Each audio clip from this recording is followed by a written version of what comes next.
Thanks so much for being with us here on Atlanta News First Plus. I'm Joy Lim Nakrin here with anchor Gurveer Dinza.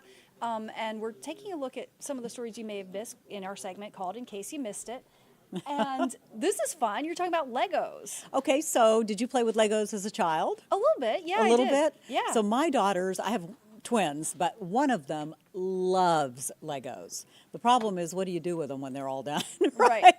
Exactly. And so, I step on them, and then we ended up, okay, so I'm like, okay, you can't leave them on the dining room table, right? There is, I will tell you, one piece that's already sitting on the dining room table. I haven't moved it. But we got to talk about this little guy from Atlanta who's going to probably get some national attention. Check him out. 3, 2, 1. How would you like to get just a bunch of Legos dumped on your head? I think I might be a little too old for it, but if I were him, I would love Oh, that is a Lego master right here in Atlanta. That is Jali Estelle, and he just won the title of Atlanta's 2024 Mini Master Model Builder. He's 7 years old, and he took home the top prize after he created a sea dragon at the Lego Discovery Center in Buckhead, and he is now going to move on to represent us nationally and see where that might take him. Well, he is so adorable. Isn't he so cute? Congratulations. And so his mom So and dad are cute. like, all those years of maybe stepping on a Lego piece in the middle of the night. Yeah. Oh, that hurts. It paid off. It paid off because he might get national attention, right? That's awesome. That's pretty cool. That is awesome. And his parents may be texting about him on their iPhone because Yes. that's what we're talking about next. Okay. So I've got a question. Yeah. Do you have an iPhone? Are you an Apple girl or an Android girl? Apple. Apple all the way? Apple, and I mean, I guess I do have a little bit of bias against the green bubble people. Okay. I don't know if you're one of those green bubble people. Right. So Apple, you've got the iPhone, you've got the iPad, you've got, the MacBook Air, the MacBook Pros, blah, blah. And Apple doesn't always play nice with everybody else. But Apple is making some changes, and starting with artificial intelligence. So they're on the way. If you have an iPhone, Apple's annual Worldwide Developers Conference yesterday, the company said that Apple Intelligence is a software that it's going to make Siri smarter by turning that feature into an iPhone chatbot. Mm-hmm. So basically that would let Siri perform things like recalling a picture that you might have taken years ago that you forgot about, or learning your preferences to respond accordingly. So it's a little creepy, but I guess that's the direction in which we're headed. Yeah. Now we're going to talk about how Apple is going to start playing nice with everybody else.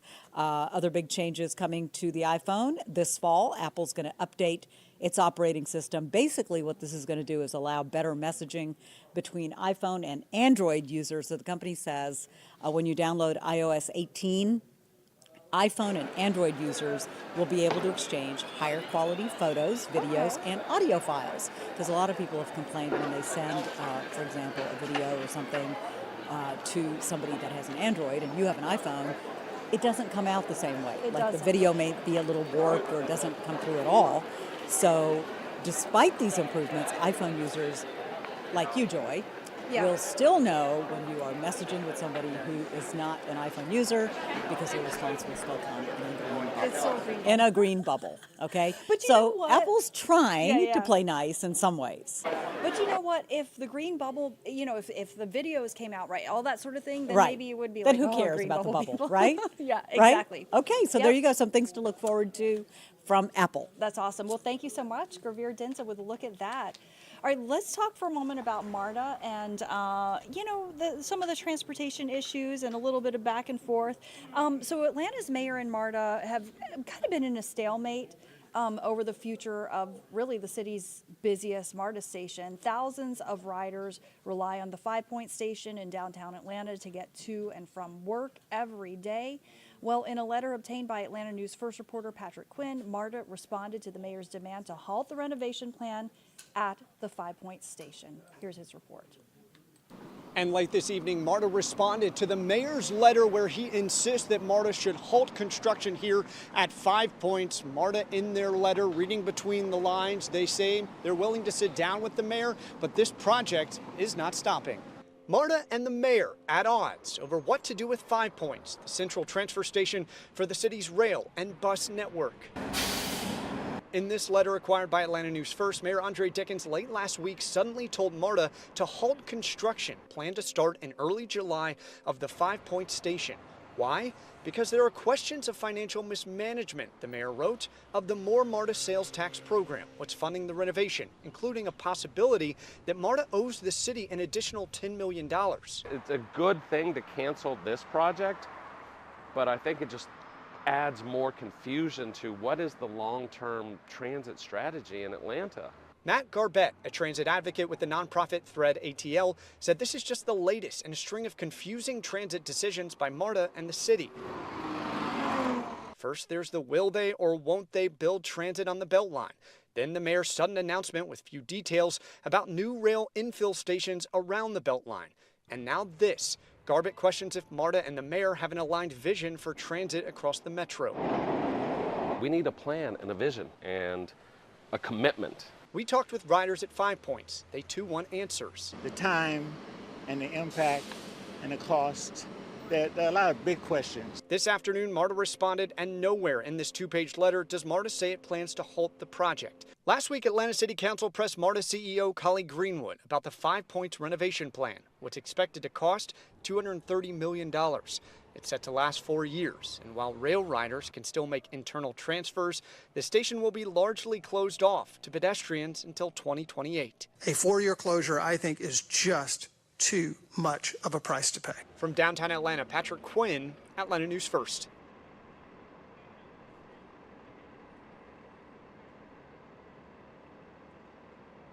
Also making headlines, some new And late this deadlines. evening, Marta responded. Also making headlines, some new deadlines to make sure that you get your mail on time. This has obviously been a very hot button issue. And,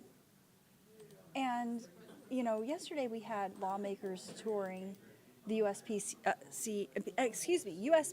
facility in Palmetto and the plant there. They established a new timeline for when backlogs will be resolved and important deliveries make it to their destination. Doug Reardon has more. After months of delays to mail, packages, medication, and even ballots, a troubled U.S. Postal Distribution Center in Palmetto is steadily getting back on track. I mean, they were very open, and that was very good to see. On Monday, Georgia Republican Congressman Andrew Clyde, Mike Collins, and Austin Scott toured the facility and said by the time summer ends, the 2-day on-time delivery rate for letters would be back up to its typical rate of around 90%. It was as low as 16% as recently as March. I think all three of us look at it as business owners and recognize change had to happen, or the inefficiencies were going to continue to cost the taxpayers money. The three said what appeared to be slowing up mail was a lack of staffing and systems that favored letters over packages, despite a 60% drop in first-class mail over the past 20 years. But that's not the major problem that I saw here. The major problem I saw was a lack of communication. Representative Collins said he's tried to fix that too, speaking to the Postmaster General regularly as recently as Sunday. Their visit comes less than 2 weeks after Democratic Georgia Senator John Ossoff came with this message for USPS.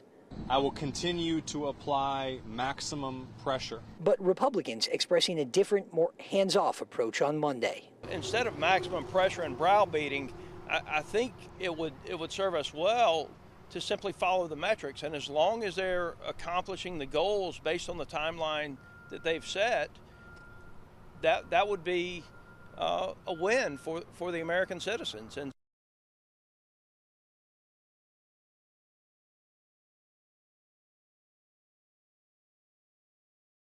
After months of delays to mail, packages, medication, and even ballots, a troubled U.S. Postal Distribution Center in Palmetto is steadily getting back on track. I mean, they were very open, and that was very good to see. On Monday, Georgia Republican Congressman Andrew Clyde, Mike Collins,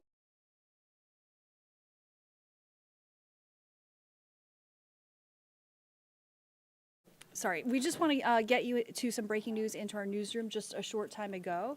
We have learned that a verdict has been reached in the Hunter Biden trial. This is a federal gun case, and usually it does take a little bit of time before the actual verdict is announced. What we have learned is that a short time ago, a jury did reach a verdict in the Hunter Biden federal gun trial, and it comes after 3 hours of deliberations over 2 days. Again, President Joe Biden's son, is accused of lying when he swore that he was not a drug user in order to buy a gun in 2018.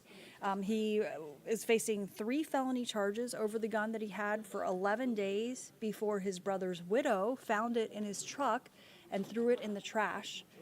And the case has really put on full display some of the darkest moments in his life, the life of Hunter Biden. He's publicly has shared his struggle with crack cocaine and addiction before he got sober some 5 years ago. Defense attorneys argued that prosecutors did not prove, that they failed to prove that Hunter Biden was actually using drugs in the 11 days that he possessed the gun. He had completed a rehab program weeks earlier.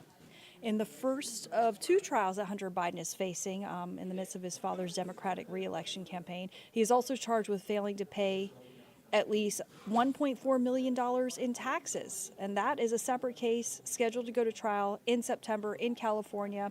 Hunter Biden was supposed to have avoided prosecution in the gun case altogether after a deal with prosecutors, but that essentially imploded after a district court judge, U.S. District Judge Mary Ellen Noriega, raised some concerns about that. So again, what we've now learned is that jurors in Hunter Biden's federal gun trial have reached a verdict after 3 hours of deliberations over the course of 2 days. And again, he's accused here of lying when he swore that he wasn't a drug user when he was buying a gun in 2018. When the verdict is read, of course, we're going to bring that information to you. You can sign up for alerts on Atlanta News First, our mobile news app, and we'll send that right to your phone when the content of that verdict is actually read. So typically how it works is that a verdict is announced, and then the court has to reconvene because, really constitutionally, the defendant has a right to be there when the verdict is read, have their counsel present, all of that. So the court essentially has to reconvene, the judge, the court marshals, the defense attorneys, the prosecutors, the defendant, the jurors, of course, and anyone else who is critical to the trial, certainly the court reporter as well. And the media typically comes back, though it's not, necessary by law. So everyone will reconvene. The verdict will be read. When the verdict is read, of course, we're going to share what it is with you here on Atlanta News First, Atlanta News First Plus. Just sign up for our free mobile news app to get updates sent right to your phone. Thank you for joining us as we continue to follow all your top stories.